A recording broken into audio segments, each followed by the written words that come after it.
बात बता रहे हैं राकेश जी भास्कर कि यहाँ से पूरा मानव संसार संचालित होता है, मानव खुद भी यहाँ से संचालित होता है। अगर यहाँ जैसे मान लीजिए बोलने का हिस्सा कंट्रोल है और ये अगर खराब हो गया तो बोली नहीं आएगी। अगर यहाँ से मान लीजिए कि आँख का हिस्सा है, पार्ट है, और ये अंदर से डैमेज हो गया, ट्यूमर हो गया तो दिखेगा नहीं। इस प्रकार से आगे नॉर्मली जैसे जुकाम का जो वायरस है ये भी कैंसर कोज कर सकता है। ऐसा नहीं कि कैंसर कोज नहीं कर सकता है, ये भी कैंसर कोज कर सकता है। जी जी जी है कोई भी जीनोबायोटिक्स फैक्टर है जो कि हमारे शरीर में जाकर किसी भी सेल्स पर, कोई भी सेल्स है वहाँ पे गया, उसकी जो जेनेटिक है उसको चेंज कर दिया और उस चेंज की वजह से उस सेल डिवाइड होने लग जाए, वही कैंसर हो जाए, वही कैंसर हो जाता है। वही कैंसर कोई ये तो इसके लक्षण तो नमस्कार, आप देख रहे हैं झलको शेखावाटी और मैं हूं आपके साथ पत्रकार दीपक शर्मा। राजस्थान के नीम का थाना के छोटे से गांव कैरवाली के ऐसे शख्स से बात कराना चाहता हूं मैं आपकी आज, जिससे आपके और आपके बच्चों को प्रेरणा मिलेगी। एक साइंटिस्ट है हमारे साथ, वैज्ञानिक, कैरवाली गांव के राकेश जी भास्कर, और ये छुट्टी आए हुए थे, विदेश रहते हैं साउथ कोरिया, और इन्होंने न्यूरो साइंस से एमएससी की और उसके बाद में पीएचडी की, और भी यहाँ विदेशों से यहाँ आकर यूनिवर्सिटी में भी लेक्चर देते हैं, छात्रों को संबोधित करते हैं विज्ञान से जुड़े।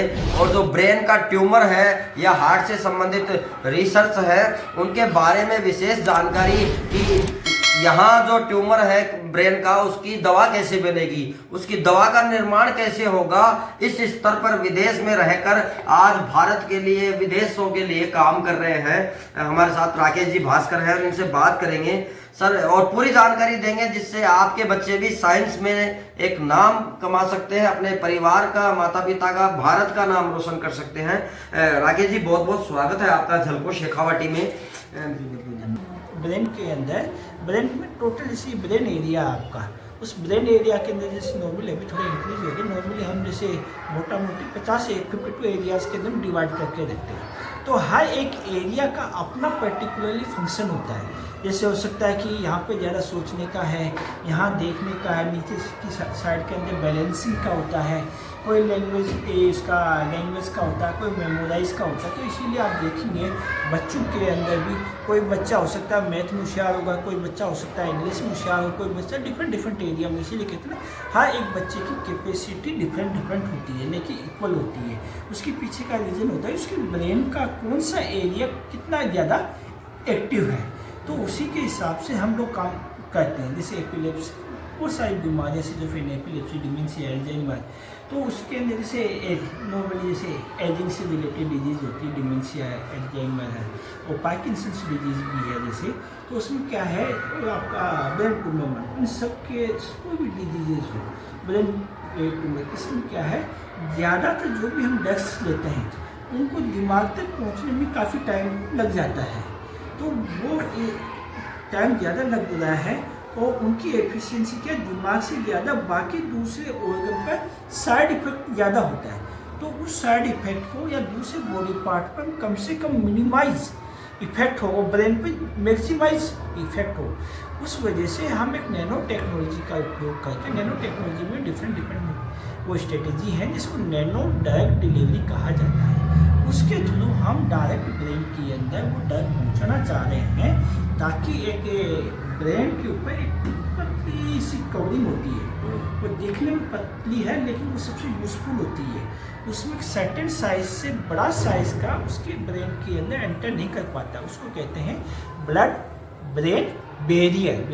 मैंने आपको रोकना चाहूंगा, मैंने ये सुना है जो ये ब्रेन का हिस्सा होता है एक मजबूत पत्थर की तरह ये परत होती है। नहीं, वो तो स्कल है, स्कल है, वो तो स्कल तो आपका उसके अंदर भी बात बता रहे हो। हाँ, उसके नीचे की तरफ एक ब्रेन के नीचे की तरफ सेल्स की जाती है, बहुत पतला सा है, वो नो डेटास्पेक्ट की आप जैसे भी आपने कहा ना स्केल और ब्रेन डिफरेंट कैटेगरी में, ये मतलब मस्तिष्क का बचाव करता है, ये बचाव स्केल है, ये सिर्फ प्रोटेक्शन का काम कर रहा है। जैसे कल को कोई एक्सीडेंट हो जाता है, मैंने सुना था, वो रोकना चाहूंगा, मैंने सुना था जैसे कोई एक्सीडेंट हो जाता है तो ये पहले क्रैक होता है, उसके बाद में जो अंदर मेन पुर्जे हैं जो इंसान को मानव संसार को चलाता है ब्रेन, उसके मेन सुरक्षा के लिए पत्थर की तरह रहता है, वो क्रैक होता है। अगर उसके भी क्रैक के बाद में अगर नुकसान हो तो इंसान का जीवन खतरे में है। यही इंसान, हाँ ये एकदम सही है आपकी बात। तो इसीलिए डेस्क को जैसे अभी मैंने कहा, क्योंकि यहाँ पर भी जैसे अगर आपने देखा होगा, जैसे आप एक्सीडेंट की बात कर रहे हैं, तो उस एक्सीडेंट में ये होता है कि किसी कोई आदमी मेमोरी लॉस हो जाती है, कई आदमी एक्सीडेंट के बाद में पैरालिसिस हो जाता है, कई आदमी बोलने की क्षमता कोमा में चले जाते हैं, कई आदमी की दिखाई देने की क्षमता खत्म हो जाती है। क्यों होता है सर ऐसा? क्योंकि अभी मैंने कहा ना, हमारे ब्रेन में अलग अलग पार्ट है। अच्छा, अलग, अब कौन से पार्ट में एक्सीडेंट हुआ है, अच्छा, कौन से पार्ट में ट्यूमर हुआ है, सोचने का अलग है, अरे बोलने का अलग है। सोचने वाले पार्ट में ट्यूमर हो गया, उस आदमी सोचने की शक्ति खत्म हो जाएगी। अच्छा, अब आंखों वाले पार्ट का सेंटर बना हुआ है कि उस पार्ट में अगर आपका हो गया, आपकी आंख सही है, जबकि लेंस सब सही है, लेकिन आपको दिखाई देना बंद होगा।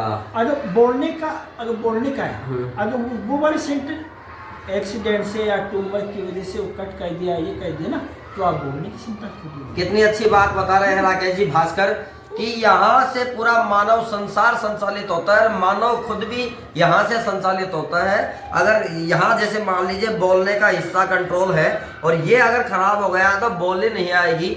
अगर यहाँ से मान लीजिए कि आँख का हिस्सा है, पार्ट है, और ये अंदर से डैमेज हो गया, ट्यूमर हो गया, तो दिखेगा नहीं। इस प्रकार से पूरा कंट्रोल यहाँ से, अगर पैर में भी दर्द है तो यहाँ ही है सर कनेक्शन। हाँ डेफिनेटली है। जैसे जो भी पेन जिसको हम कहते हैं, पेन रिसेप्टर होता है, पेन कहीं पे भी होके वो हमारे से पाँव की पेन की मैं बात बता रहा हूँ, ये हमारे जो यहाँ पे स्पाइनल कोड है, जो पीछे रीढ़ की हड्डी जो है, उससे जुड़ा हुआ है, और फिर ये जुड़ के फाइनली जाएगा आपका ब्रेन में है। जैसे ब्रेन के नॉर्मली 3 पार्ट के अंदर, जैसे आप क्लासरूम में पढ़े होंगे, जो 3 पार्ट के अंदर होता है वही तीनों का रेगुलेटर, लेकिन फाइनली जो रेगुलेशन होता है उनमें जिसको हम सीएनएस पार्ट कहते हैं, उसी के अंदर ही रेगुलेट होता है।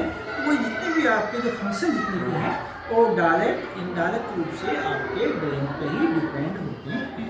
ये नैनो क्या है सर, मुझे थोड़ा सा शॉर्ट में आप बताएं ये दर्शकों को। हाँ, नैनो टेक्नोलॉजी अभी आज की डेट को, वैसे तो आज की डेट में ज़्यादा नाम आ रहा है नैनो का।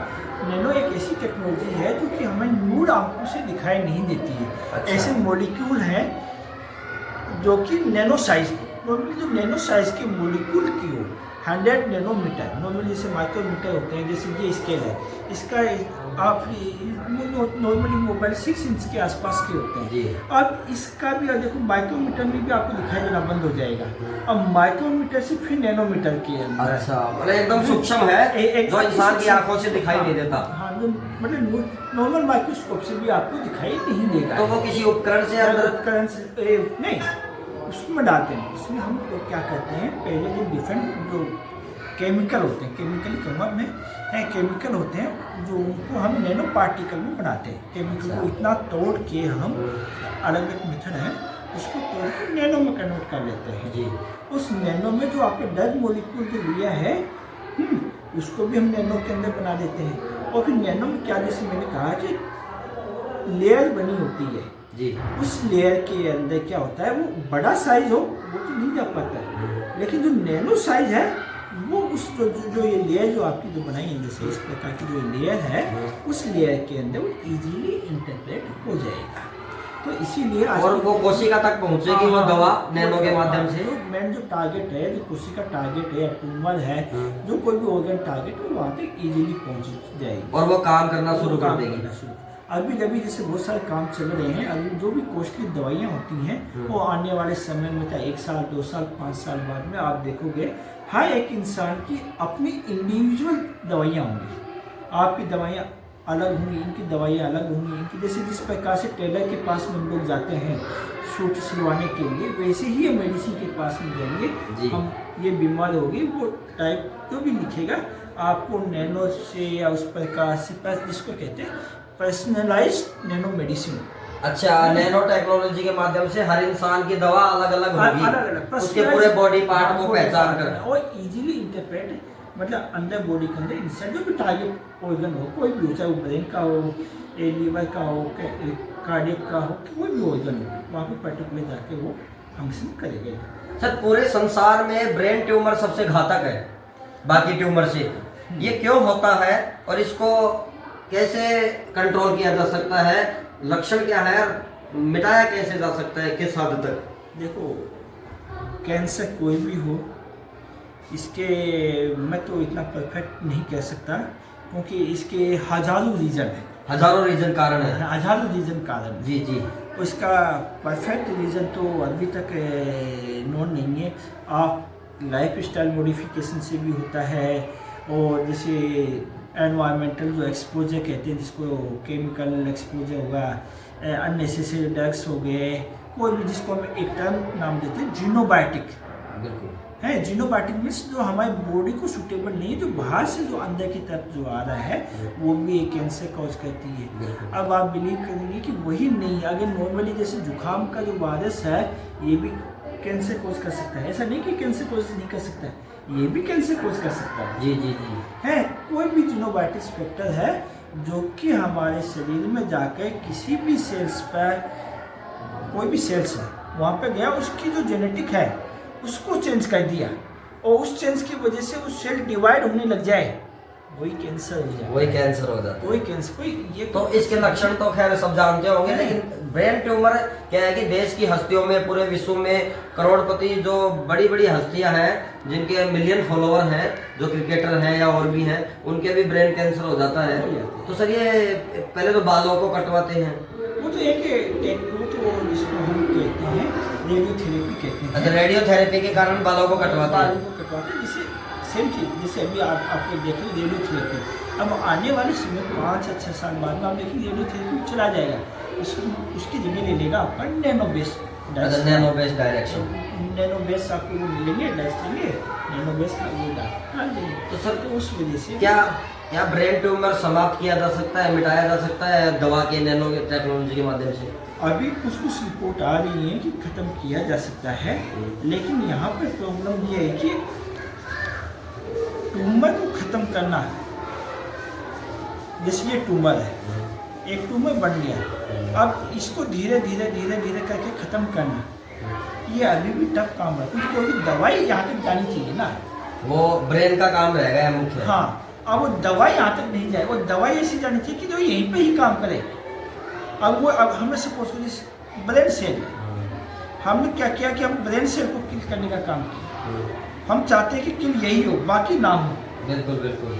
तो अभी तक इतना आइडियल कंडीशन वाली दवा, जहाँ कैंसर है दिमाग के जिस हिस्से में या कहीं पे भी, वहां तक दवा पहुंचाना मुश्किल काम है। हाँ, अभी तक वो बड़ा मुश्किल काम। दवा तो बन गई है, हाँ, दवा भी मतलब परफेक्ट दवा नहीं बनी है, बस ये है कि थोड़ा रिड्यूस हो सकता है, कम हो कंट्रोल हो सकता है, आगे नहीं बढ़े और थोड़ा बहुत कम प्रभाव हो सकता है।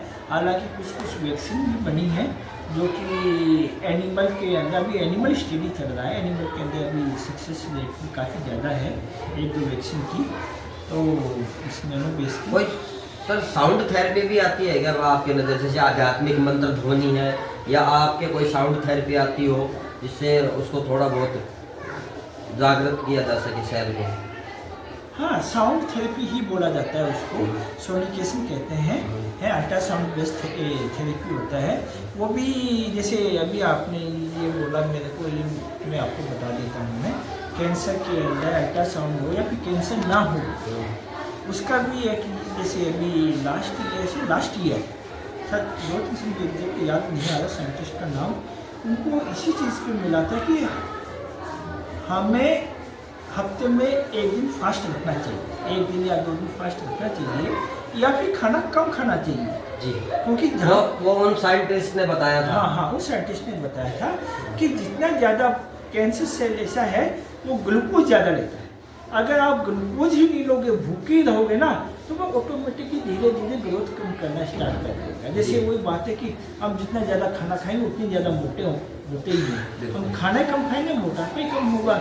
तो बेसिक कैंसर सेल के लिए है कि आप थोड़ा भूखा रहो है, तो आप कभी भी बहुत कम ऐसे होता है, ऐसा नहीं कि भूखे लोगों में कैंसर नहीं होता है, ये भी होता है, लेकिन अगर परसेंटेज देखोगे, आप एक रेशियो निकाल के देखोगे तो उन लोगों में कैंसर का जो रेट है वो काफ़ी कम है कंपेयर टू जो हमेशा खाना डाइट ये वो प्रॉपर मेंटेन करते हैं। एक चीज और पूछना चाहूंगा सर से, क्या है कि लोग आजकल भारत या और